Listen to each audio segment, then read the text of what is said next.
All right, welcome back to the 80 Star Basketball Channel, the only star basketball channel that was at the National. I'm going to reuse that joke. I was the only one, still the original. I rewatched my video, and when I said that last episode, I was way too serious. but yeah, I wanted to follow up and get some things that I forgot to put in, and I wanted to show some other pictures and maybe a little bit more clear on these pictures, but show some things. And then I want to show two 101 auctions that are up that are kind of on obscure, not the bigger auction sites. So we can take a look at those. And one is really, really nice and surprised me. So I want you to I want to show that to you. Take a look at that one. Just also little tidbits of information here, and that's really going to be it. Just some follow ups, and then I am going to talk a little bit more about bags. But did want to again show this awesome piece right here. The artwork was just absolutely amazing. Again, this Bulls was like 3D. The jersey kind of came out of the picture, and it was pretty incredible.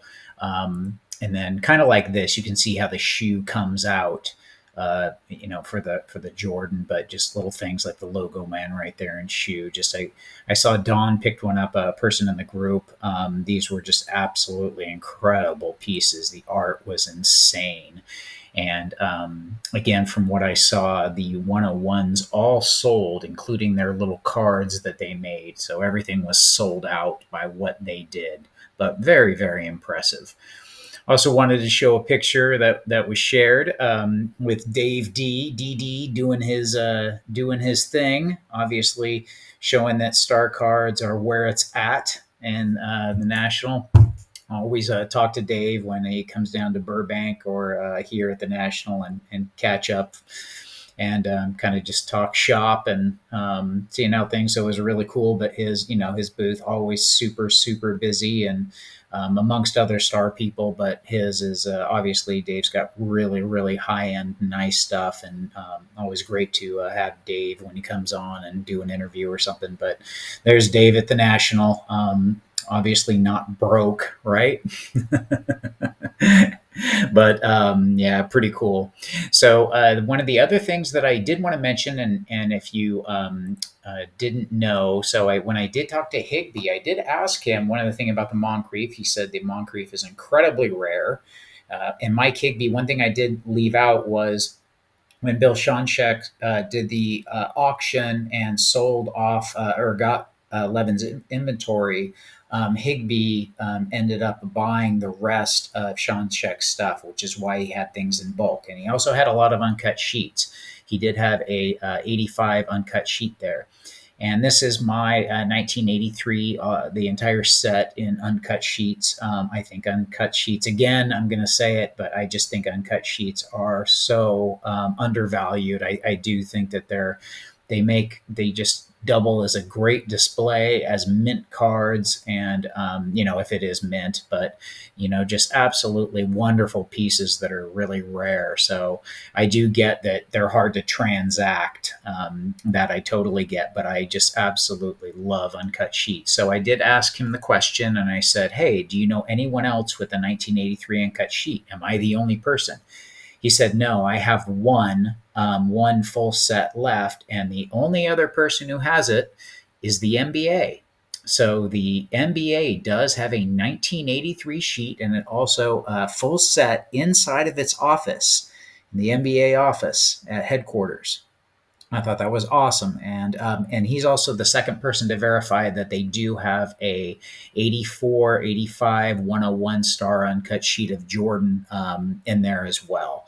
So I did get those little cool tidbits of information that I wanted to pass along in case for people who are buying anything or interested in those sheets. So the other thing, and it was also really, really cool to meet Mike Baker. Was awesome to come in and have a long talk. Obviously, bags are going to be coming out. I don't want to. He was hesitant to give timetables, but let's say that roughly, it would be great if it was by the end of the year. So that's kind of the timetable. I don't want to put anything to it. Don't hold them to it, but they want to get their feet wet while I'm doing star cards first. But they are going to be grading star cards and then bags.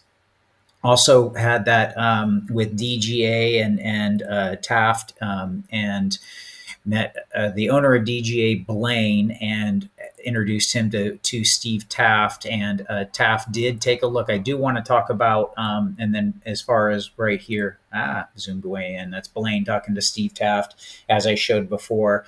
But Blaine, really, really good product. I did mention that. And that's one thing that I did want to say, is that the product of DGA I was really impressed with. So is Don, and so is Steve.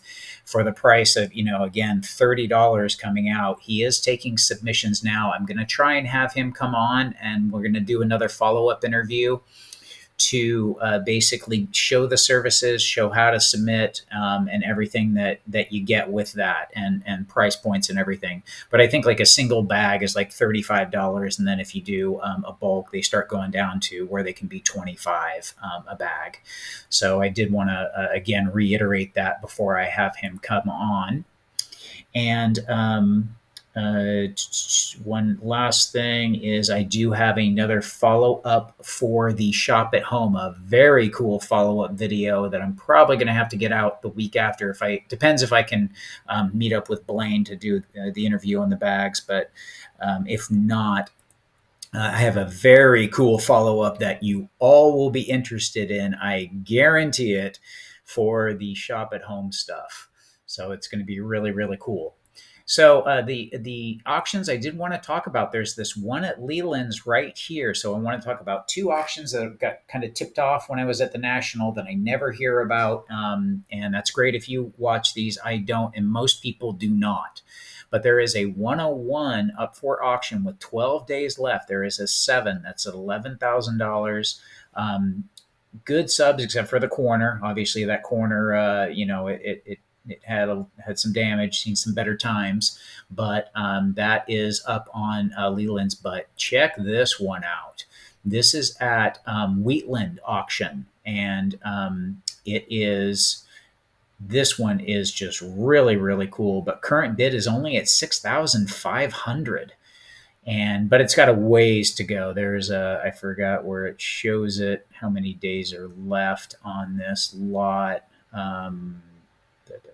33 days left, so it's got some time. But check out those subs on this 8. That is a 7, or that even could be, dun, dun, dun, dun, dare I say it, and no, I don't think it can be a 7.5 because it's so thin on that side. But that is a really nice card.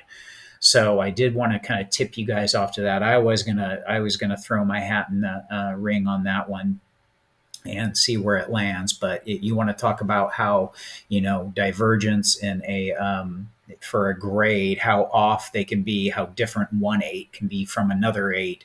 This is the cream of the crop 8 right here. This is really nice. That's one of the best 8s I've ever seen, if not the best. So that one's really, really cool. So check out Wheatland Auction and Leland's Auction. And then to follow up, I did want to say, hey, we're kind of get a pulse.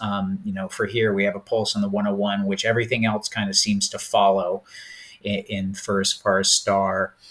This leads the pack, but there's 4 auctions that I'm aware of off my standard alt. Again, kind of they spiked up right before the National, and now they're kind of going back down as far as auction inventory. But there you got 3 on Golden. Those are 4.5 PSA 5. All prices are trickling up from what I can see, and eBay has a BGS 8.5. From I believe Probstein's auction. So you can check all 4 of those out. I didn't see any other auctions. If there is any, let me know, or go ahead and put it in the comments. And one last thing that I never ever say is, if you're new, subscribe. If you haven't, subscribe. It's always good to get some numbers up to kind of show some strength in the star area, and to let me kind of know, who wants to watch and be interested. And so I need to say that more, subscribe. But if you made it this far, you like star stuff. So hopefully I can follow up with some good things, and I will see you at the next video.